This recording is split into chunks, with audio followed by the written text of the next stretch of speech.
In this video, we're going to be taking a look at some of the great and some of the not so great things about the Nothing Phone 2. This is not a full review video, but keep an eye out for that and be sure to check out our full written review linked in the description.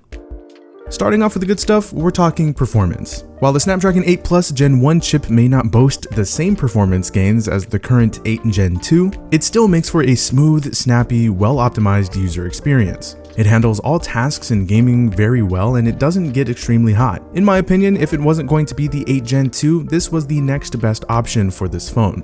You're still getting flagship level performance here, and things really have been a breeze. The 8 Plus Gen 1 also plays a big role in this phone's battery life. We're happy to report that battery life on the phone 2 is on the positive side of things. We've been able to get a full day's use per charge at the very least without issue. We are easily able to clock in 6 to 7 hours of screen on time even with heavier tasks, and depending on your usage, the phone could get you through a day and a half on a single charge, no sweat. Battery endurance has been strong and it's not been anything that we've had to worry about. It's good stuff.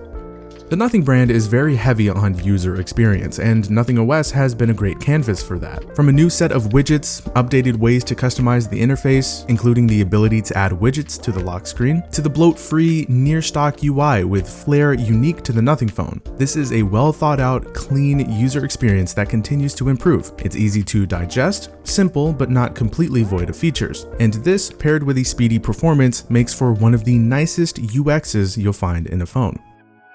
Now that charm continues with this phone's exterior. While the overall footprint of the phone may not be anything too crazy, there's no doubt that the back panel here is pure eye candy. It's an aesthetic that Nothing has carved out a spot for in the smartphone space, and personally, I'm a fan. The new curved edges on the back make for a more comfortable feel in the hand, the phone is solid and well put together, the glyph lights are always nice to look at and have gotten updated in terms of fit, finish, and most importantly, functionality. And this display is one of the nicest 1080p 120Hz panels in this price range.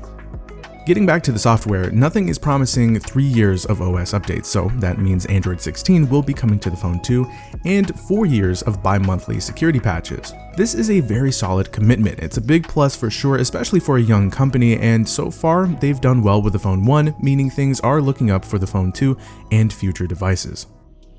On to the not so great stuff. While the cameras aren't bad and are definitely capable of cranking out some nice results, there's no question there's still a good amount of work that needs to be done here. Overall image processing and consistency, dynamic range, low light performance, video capture, among other things could all use some improvement. Again, the cameras aren't bad, and I do believe they'll be perfectly fine for most everyday consumers. But in this price range, if you're genuinely looking for the best possible cameras, there are other better options available.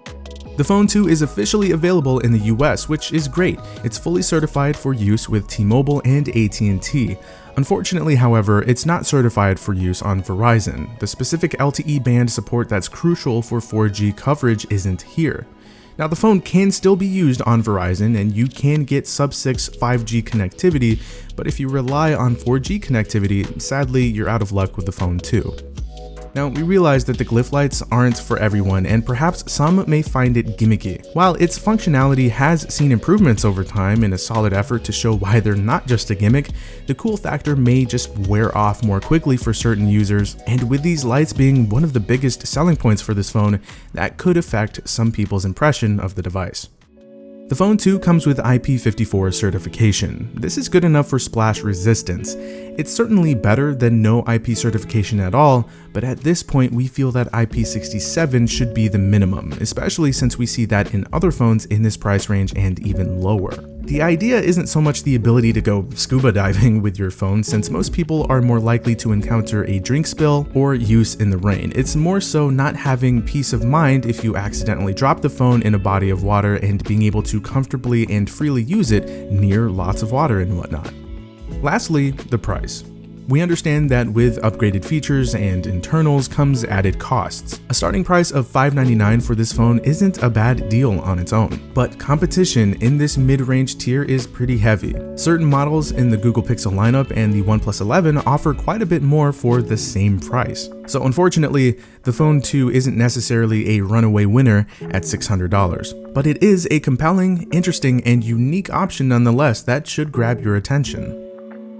Make sure to check out our full written review that digs deeper into what it's like to use the Nothing Phone 2, and keep an eye out for our long-term video review here on the channel. Hope you enjoyed. It's been Zach, and thanks for watching.